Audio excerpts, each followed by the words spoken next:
Oke, aku share screen dulu. Bentar.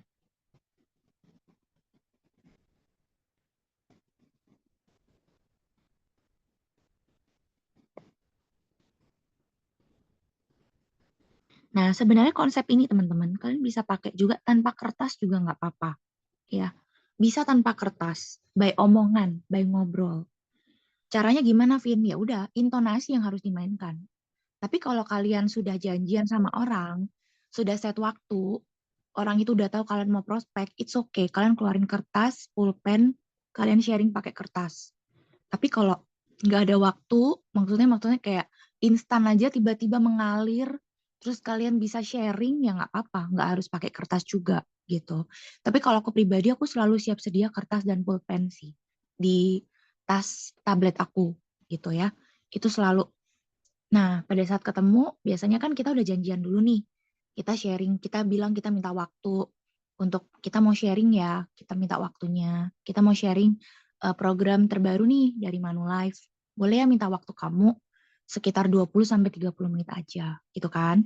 Nah, pada saat ketemu kan kita ngobrol-ngobrol dulu tuh ice breaking. Kita aku suka lebih kayak fact finding dia dulu sih, kayak nanya-nanya kesibukan dia tuh apa sih akhir-akhir ini, hobinya tuh apa gitu ya.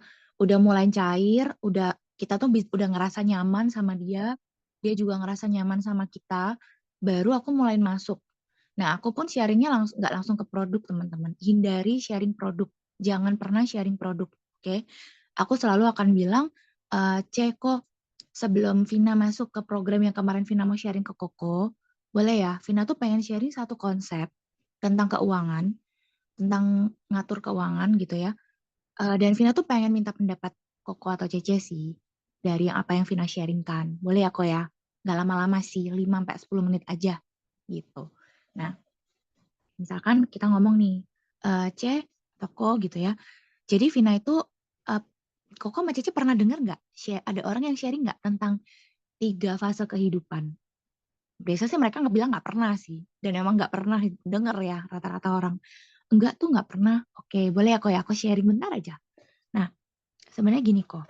Dalam hidup, itu kita itu ada yang namanya tuh kita melalui 3 fase. Fase yang pertama, itu adalah fase ketika kita tuh lahir sampai kita usia 25 tahun. Fase yang kedua, itu adalah ketika kita usia 25 sampai kita usia 55.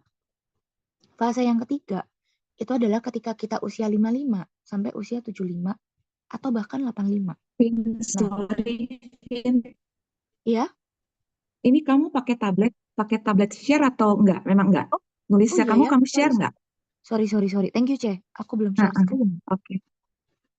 Sebentar. Untung Cece ingetin. Oke. Udah kelihatan ya layar aku ya.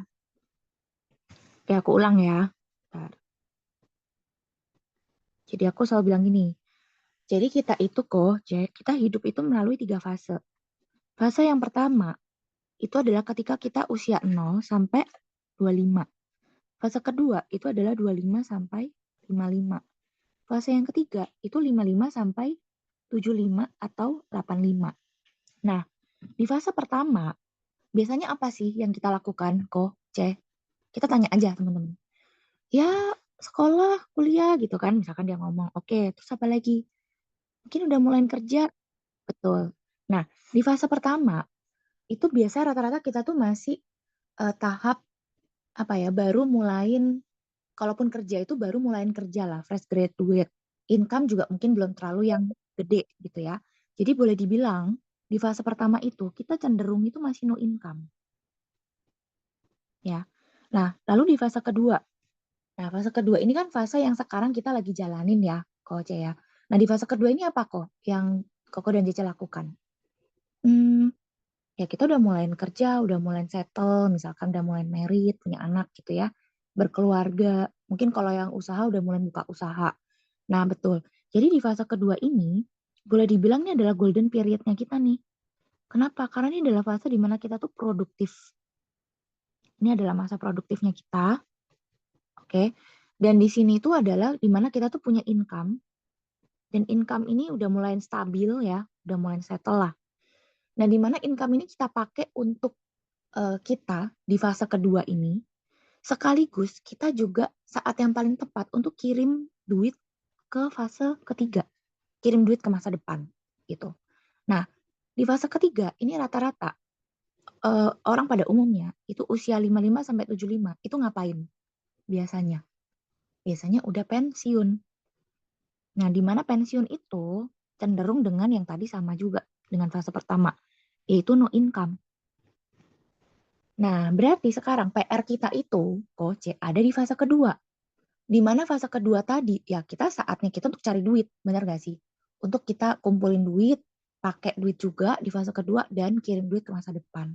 Nah, masalahnya di fase kedua, itu rata-rata orang tuh punya concern, punya kekhawatiran, dan punya masalah.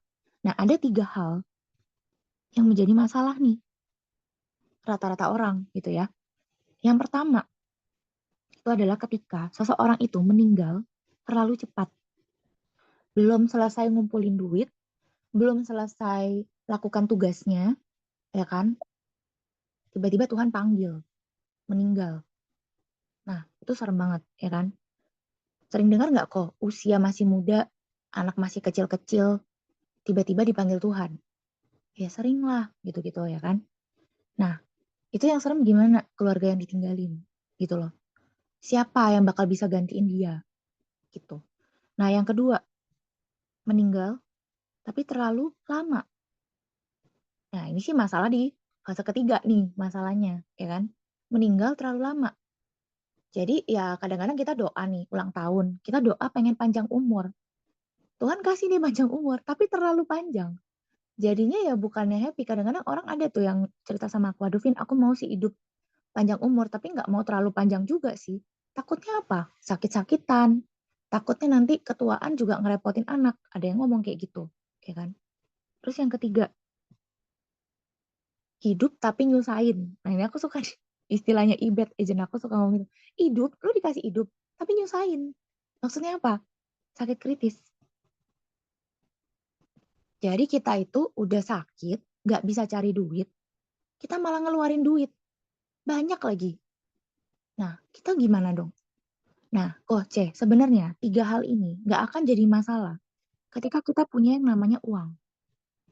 Setuju ya? Contoh, meninggal terlalu cepat. Dia masih punya tanggungan. Ada orang yang bergantung hidup sama dia. Tapi dia punya duit banyak, punya warisan banyak banget, punya warisan 10 M, bahkan 100 M. Akan jadi masalah nggak buat keluarganya? It's okay. Memang uang itu tidak akan bisa ya menggantikan orang yang sudah nggak ada tadi. Nggak akan ada yang bisa menggantikan dia.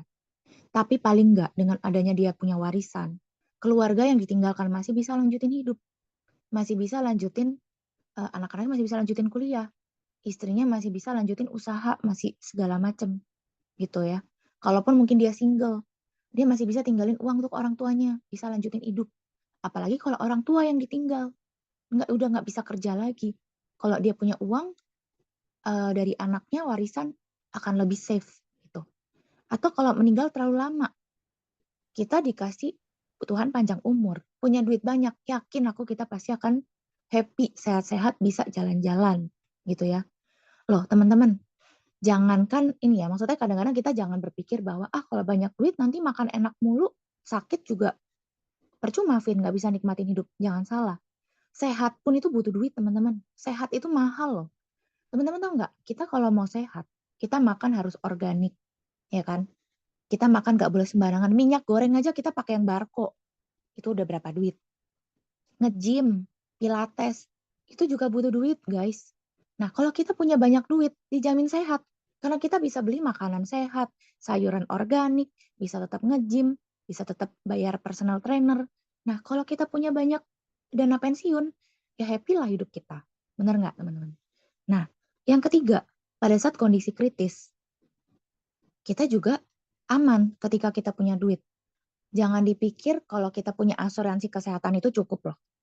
Nah, let's say, amit-amit nih, eh, terkena kondisi kritis gitu ya. Punya asuransi kesehatan itu aman nggak? Aman, benar aman. Asalkan kita punya proteksi, let's say di asuransi kesehatan kita minimal 10M. Nah, Koko Cece udah punya belum? Asuransi kesehatan limitnya 10M. Kalau udah ya udah aman. Berarti tugasnya adalah yang ini, siapin saldo.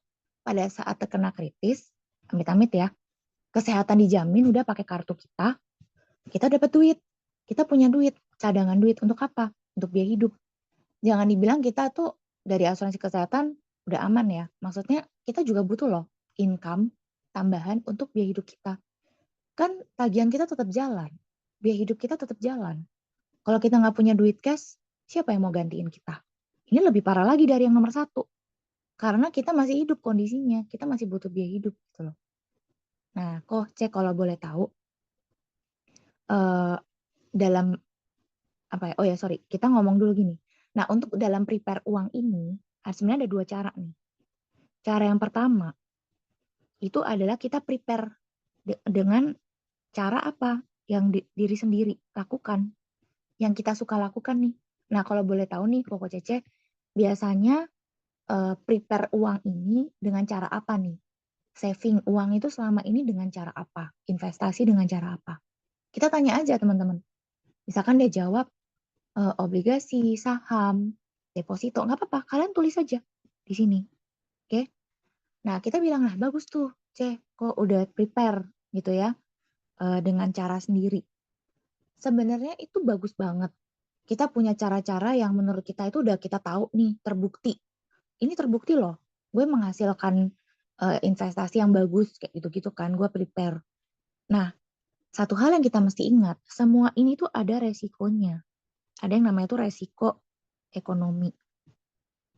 Bisa up and down. Ya, kita lihat sendirilah. Kayak sekarang aja ekonomi itu nggak menentu. Bisa kadang-kadang naik, bisa tiba-tiba turun gitu ya. Dan kalau misalkan kita ngomong, misalkan nih nasabahnya bilang, oh ya gue sih puter aja di usaha. Gue sih nggak ada yang masukin kemana-mana ya Vin ya, gue gedein aja di usaha gitu. Ya udah berarti itu kan ada yang namanya resiko usaha. Usaha juga bisa yang namanya up and down. Intinya tuh tidak ada segala sesuatu yang pasti gitu ya. Nah, kok aku sharing kan nih, ada cara yang lain. Atau ada cara yang kedua nih, ada yang support. Kira-kira Koko dan Cece udah tahu nih ada cara yang bagus nih menurut Koko dan Cece yang lakukan selama ini. Lalu ada tambahan nih, ada support tambahan. Menurut Koko Cece gimana? Mau nggak ada yang support? Mau kan ya? Gitu. Nah, yang support kita itu kita bisa pakai yang namanya itu asuransi. Nah, asuransi ini kita pakai nih sebagai tools untuk bantu kita prepare ini semua gitu. Ada yang support kita. Nah, kalau boleh tahu, Ceko, sebelum kita ngomong ke programnya nih. Nah, kira-kira dari tiga hal ini mana sih yang menjadi dua concern utamanya Koko dan Cece? Gitu. Nah, dia sebutin tuh concernnya yang mana, ya. Misalkan dia pilih ini dan ini. Nah, kita tanya, kenapa? Kok ini menjadi concernnya Cece dan Koko? Nah, dia jelasin tuh, ya kan? Jadi kita tahu teman-teman isi hatinya dia itu apa. Kenapa? Menurut dia itu penting. Nah, terus kita bilang, kalau misalkan menurut Koko dan Cece itu penting, apa yang sudah Cece dan Koko lakukan? Udah maksimal belum untuk prepare dua hal itu? Nah, misalkan dia bilang, ya paling yang ini tadi, Vin. Nah, dia kan kita udah tahu, teman-teman. Apa yang dia udah prepare. Karena dia udah ngomong di sini. Gitu. Jadi kita udah enak gitu ngomongnya. Oke, Koce boleh ya, Vina tuh kasih kasih masukan, kasih insight karena kan di sini Vina tujuan ketemu Koko dan Cece adalah pengen pengen sharing gitu loh, pengen bantu kasih solusi nih dengan cara support tadi. Gimana caranya prepare dua hal yang tadi menurut Koko dan Cece penting gitu. Nah, menurut rumus keuangan, nah aku langsung masuk ke situ teman-teman. Menurut rumus keuangan, kita mau prepare ini. Sebenarnya berapa sih jumlah yang kita butuhkan untuk prepare ini semua? Bener nggak kok? Percuma dong, misalkan kok bilang RIP terlalu cepat, meninggal, terus mau siapin dana warisan. Berapa? Nggak mungkin dong aku sembarangan ngomong, oh harus siapin 10M, 100M. Dasarnya atas apa? Gitu loh. Nah, kalau ini jelas kok, kita ada rumusnya. Rumusnya pada saat kita, nah let's say kita langsung bahas ya teman-teman ya dari nomor satu ya. Misalkan dia nomor satu nih, oke? Nah, kalau nomor satu, teman-teman yang menjadi concernnya dia, ya udah simple. Pada saat seseorang tuh takut, meninggal terlalu cepat, berarti kan kita ngomonginnya apa? Dana warisan. Nah, kita bilang, kalau kita mau tinggalin dana warisan, itu simple. Kita lihat dulu biaya hidup kita tuh berapa. Benar nggak? Selama ini kan kalau kita tinggalin dia kan berarti kita meninggalkan biaya hidup juga nih sama mereka. Nah, biaya hidupnya berapa? Keluarga Koko nih dalam 1 bulan. Nah, misalkan dia hitung tuh dalam 1 bulan, let's say 20 juta gitu ya. Oke, 20 juta itu kan per bulan. Nggak mungkin dong kita tinggalin dia cuma duit 20 juta kok dana warisannya. Nah, berarti kan kita setahunkan dulu nih. Berarti dalam setahun itu adalah 240 juta. Rumus minimal kita tinggalin dana warisan itu adalah 10 kali sampai 20 kali dari biaya hidup. Itu minimal loh ya. Kalau mau lebih ya silakan. Mau kita keturunan kita jauh lebih makmur dari kita, ya tinggalinlah lebih banyak gitu. Nah, misalkan minimal 10 sampai 20 kali. Berarti kan minimal 2,4 M sampai 4,8 M. Ini adalah dana warisan yang minimal kita harus tinggalkan untuk keluarga kita gitu. Kalau biaya hidup kita meningkat, ya harus ditingkatkan lagi nantinya. Ada berkat kita tambahin lagi gitu. Nah, lalu yang kedua, misalkan dia bilang RIP terlalu lama. Berarti kita ngomongnya apa teman-teman? Dana pensiun. Nah, rumusnya kalau dana pensiun itu harus lebih banyak ya, yaitu 20 kali sampai 100 kali. Ya, minimal 20 kali berarti. Ya, minimal berarti berapa? 4,8 M. Lalu yang ketiga, kritis. Hidup tapi nyusahin gitu ya. Nah, ini minimal adalah 5 kali dari biaya hidup. Berarti separohnya yang RIP cepat, yaitu kita mesti punya 1,2 miliar proteksi kritis. Nah, aku bilang sama nasabah biasanya, kritisnya aku lebih suka dengan kata-kata proteksi income, teman-teman. Kenapa? Ya karena dia itu mengcover sebenarnya income kita sih. Kalau kita mau covernya kesehatan ya Koko Cece harus punyanya kesehatan gitu dan harus dicek kesehatannya itu udah maksimal belum, udah bagus belum, udah yang sesuai tagihan belum, limitnya udah 10 M nggak minimal. Kenapa? Kadang-kadang ada orang ngomong limit gede juga nggak bakal kepake gitu ya. Loh, justru kita itu harus punya limit segede-gedenya teman-teman. Kenapa? Karena teman-teman tahu nggak, menurut riset potensi orang untuk bisa sembuh, untuk cancer lah, kita let's say cancer lah. Cancer itu kan pembunuh nomor, enggak sih diabetes sebenarnya pembunuh nomor 1 ya.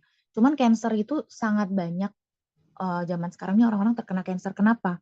Karena kita banyak terkena radiasi, polusi, ya kan? Itu bisa ke cancer gitu. Nah, orang terkena cancer zaman sekarang potensi sembuhnya tuh masih jauh lebih gede. Kenapa? Karena adanya kecanggihan teknologi dalam penyembuhan medis gitu. Tapi mahal nggak? Pasti mahal. Kita pasti butuh yang namanya biaya jauh lebih gede. Nah, kalau kita punya limit udah lebih gede, lebih untung nggak? Ya lebih untung lah. Kesempatan kita untuk sembuh tuh jauh lebih besar karena kita punya limit yang besar. Jadi jangan disangka limit gede itu nggak bakal kepake. Kedepannya makin canggih, biaya makin mahal teman-teman. Makanya kita mesti cek limit kita tuh udah ambil yang maksimal belum. Kalau bisa 20 M, 20 M. Kita bilang gitu. Nah, jadi di sini teman-teman kita bisa closing bahkan bisa 4 4 case gitu ya. Kenapa? Karena ditambah kesehatan. Gitu. Tinggal kita pancing aja nasabah kita. Kesehatannya gimana? Kalau udah oke, udahlah. Gak usah kita bahas-bahas kesehatan dia. Tapi kalau masih bisa di-upgrade, masih yang kurang maksimal, kita sharingin aja. Punya Manulife gitu. Nah, sebenarnya sesimpel ini sih teman-teman. Sesimpel ini. Kita tinggal sharingkan seperti ini. Nah, setelah itu kita tinggal ngomong. Kita produknya mau yang kayak gimana gitu ya. Nah, sebenarnya untuk konsep 3 tahap kehidupan tuh cuman sesimpel ini aja. Bahkan ini belum nyampe jam 9 ya. Nggak nyampe setengah jam kita jelasin ini. Gitu. Jadi kita cukup sharingkan seperti ini. Nah, dari sini baru kita masuk ke produk sebenarnya. Gitu. Dari yang dia pilih itu mana, kita masuk ke produk. Nah, kalau misalkan RIP cepat kan sebenarnya kita masuknya ke dana warisan ya. Itu lebih ke MDLA dan fleksi. Bener nggak? Gitu. Kalau RIP lama, itu kan dana pensiun ya, kita bisa juga MDLA dan fleksi. Jadi ini satu produk bisa untuk hybrid gitu teman-teman, bisa untuk dua kebutuhan gitu. Kalau kritis ya kita tinggal pakai MCCP. Udah, berarti sebenarnya intinya teman-teman, kalian pelajarin itu ya udah, nggak usah banyak-banyak, nggak usah pusing-pusing. Udah, kuasainlah produk yang memang kita bakal sering pakai. Tiga ini aja, MDLA, MCCP. Flexi kan sebenarnya mirip sama MDLA ya, cuman beda dikit-dikit aja gitu. Nah, kalian kuasain ini aja. Dan kalau aku pribadi teman-teman, aku selalu andalkan tabel. Ya, tabel itu sangat kepake banget, nget-nget. Dan itu nasabah bisa antusias sih sebenarnya ngeliat tabel. Karena di tabel itu seru teman-teman. Ada premi yang murah tuh kelihatan. Premi gede pun kita juga tinggal mainkan emosinya dia gitu ya. Nah, aku kasih contoh ya, cara penggunaan tabel untuk closing gitu ya. Nah, pada saat kita sharing, kan kita kan pilih nih dia mau yang mana, ya kan? Kalau misalkan rata-rata sih orang pasti ya pilih ya udah tiga-tiganya tuh sebenarnya pasti kepilih gitu. Nah, kita kalau ngomong ke tabel ya, aku suka ngomong gini sih. Misalkan let's say kita ngomong dia bilangnya kepengen yang ini ya, proteksi yang RIP cepat nih. Nah, aku bilang gini, kok cek kita tuh sebenarnya ada program yang mau launching, bukan yang mau launching, yang udah baru launching itu, programnya itu bagus banget. Nah, ini yang aku mau sharingkan nih, karena pas banget ternyata pilihan Cici dan Koko tuh yang ini, gitu kan. Nah, kita ini programnya adalah tabungan gratis asuransi, kita bilang gitu. Nah, tabungan gratis asuransi itu kayak gimana? Jadi gini, sistemnya Koko dan Cici itu nabungnya itu cukup 5 atau 10 tahun aja. Gratis asuransi itu selama 20 tahun gitu ya kita bilang. Jadi misalkan contoh sekarang nih, nah, misalkan contoh nasabah kita nih usianya ya teman-teman ya, di usia 40 gitu ya. Berarti kan nabungnya sampai usia 50. Selesai. Tapi tetap dikasih gratis asuransi itu sampai usia 60. Nah, itu contoh nih teman-teman. Nah, contohnya seperti apa? Nih, aku bukakan tabelnya ya. Bilang gitu.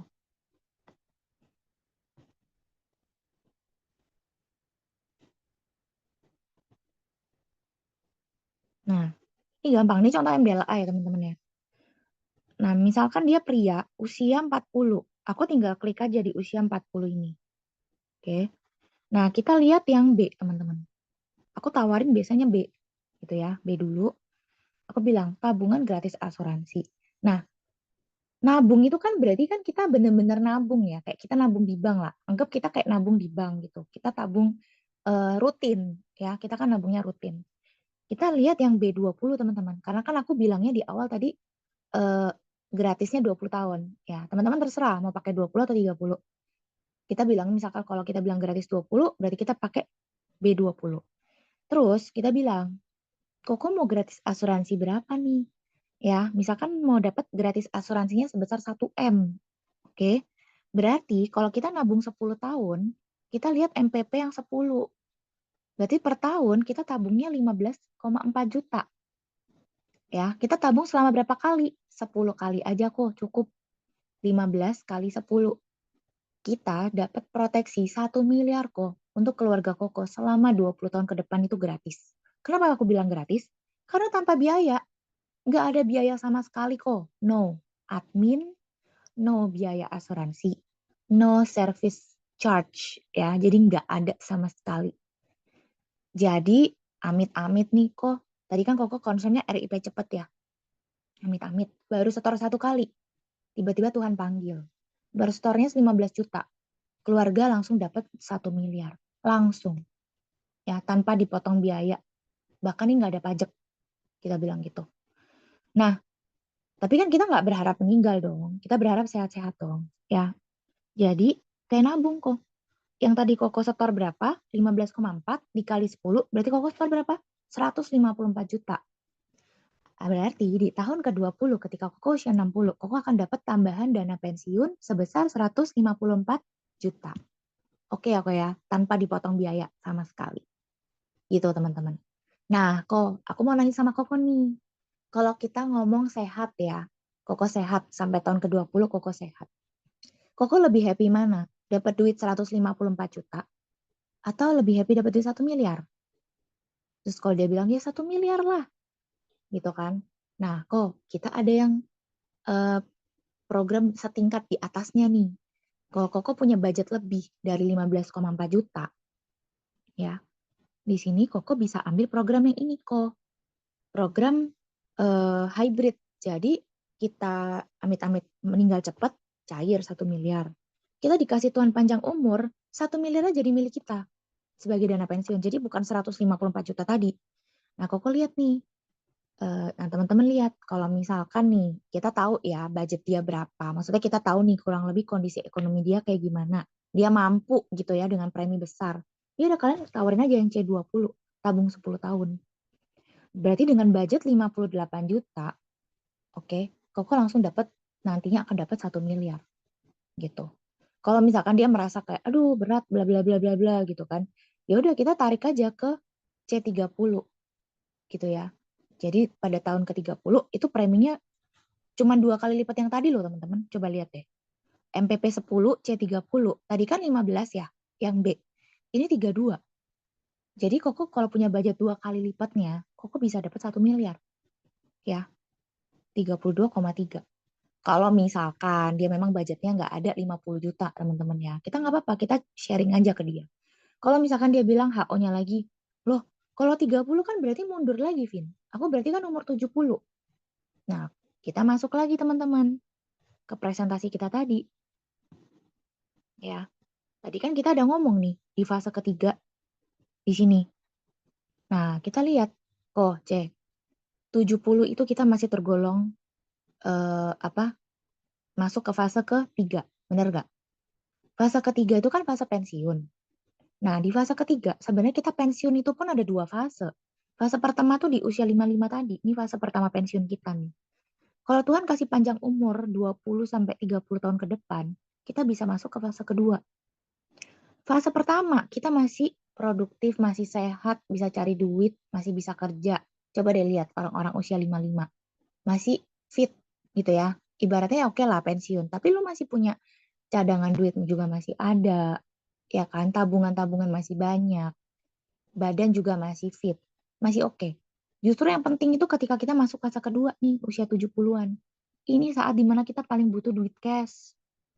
Ya, kalau kita bisa punya tabungan pensiun yang cair di usia 70-an, kita harus bersyukur. Kenapa? Kita punya tambahan suntikan dana cash lagi di usia-usia di mana kita paling butuh duit cash. Jadi, kalau kita punya tadi yang mana tadi yang C30 ya. Kalau kita ambil yang C30 dan cairnya di usia 70-an 1M, ya itu udah oke banget. Malah kalau nasabah aku nih, aku bilang gitu ya, ngambilnya itu programnya itu dia ngambil dua. Jadi dia bagi. Yang cair di usia 50-an ada, yang cair di usia 70-an ada. Gitu. Jadi nanti cairnya bisa 2 kali dia dapat dana pensiun. Ya teman-teman ya. Nah kalau mau lebih memberikan mindset lebih dalam tanda kutip murah ke nasabah, aku suka pakai kalkulator teman-teman. Jadi aku langsung hitungkan nih kok C ya. Let's say lah yang C30 bayar 10 tahun. Ya kan? Atau misalkan bayar 15 tahun, silakan. Let's say lah bayar yang 15 tahun deh, 23 juta. Itu sebulan nggak nyampe 2 juta loh. Kita bilang gitu. Dengan nggak nyampe 2 juta, kamu udah prepare duit 1M. Nah, kita hitung-hitungan aja. Kita ambil kalkulator. Tuh kan. Nih, misalkan tadi dia per tahun 23,1 juta. Misalkan yang 15 tahun dia store ya teman-teman. Dibagi 12. Per bulan 1,9. Dibagi 30. Sebenarnya kita cuma saving 64.000 loh per hari. Tapi kita udah pasti di depan itu ada dana pensiun 1 miliar. Ya kita jajan aja sehari berapa? Let's say 100.000, 150.000. Kita saving 60 ribuan. Tapi kita udah jamin masa depan kita ada 1 miliar. Mau di mana lagi? Amit-amit terjadi resiko. Ya kan, baru setor. 1 miliarnya langsung cari di depan. Coba, mau di mana lagi kita ada tempat yang bisa saving kayak gitu. Bank mana yang bisa kasih seperti itu? Nggak ada. Cuman di asuransi Manulife ini. Kita punya programnya. Nah, kalau misalkan nih teman-teman ya, aku just sharing aja ya. Untuk plan B, itu tuh aku sering banget jual ke anak Gen Z. Milenial ya, Gen Z yang maksudnya secara income itu mereka belum yang terlalu gede banget ya, tapi mereka mau nabung. Itu kepake banget teman-teman. Dan aku closing kemarin itu bantu agent ya. Closing tuh bisa langsung dua. Jadi kesehatan, kebanyakan Gen Z tuh concern-nya adalah kesehatan. Mereka takut banget tuh. Kalau sampai sakit, masuk rumah sakit, mahal gitu ya. Ambil kesehatan, sama ini, tabungan, plan B, yang murah meriah gitu. Di plan B ini, mereka misalkan nabungnya yang B20, ya kan. Tabung yang 10 tahun, 15,4 gitu ya. Nah, 15,4 kita juga hitungin. 15,4 bagi 12 per bulan itu 1,2 dibagi 30 per hari cuma 42.000. Bayangin nggak sampai gocap, ya kan? Kita udah prepare dana pensiun, tabungan pensiun buat lu. Nanti lu bakal dapat 154 juta gitu. Jadi ibaratnya plan B pun juga bisa sebagai tabungan pensiun. Bisa sebagai tabungan dana warisan, sebagai dana warisan juga gitu. Jadi MDLA ini bagus banget.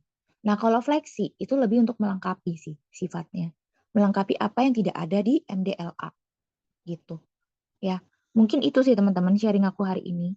Semoga kepake. Teman-teman kuasain aja tabel-tabel lainnya ya. Kalau misalkan nanti kalian mau mau diversifikasi produk yang mau di-sharingkan. Nah, Fleksi kan bulan ini kan juga masih diskon gitu ya. Nggak apa-apa kalau teman-teman mau maksimalkan Fleksi, ya pakai Fleksi itu juga boleh, tawarin Fleksi gitu. Cuman kan aku mau kasih kalian tuh insight untuk eh, skala yang menengah ke bawah itu ada, menengah ke atas juga ada gitu ya. Di kita tuh semuanya lengkap. Kalian bisa tawarin yang mana aja yang sesuai dengan kebutuhan pangsa pasarnya teman-teman gitu. Oke, ada yang mau nanya nggak sampai sini?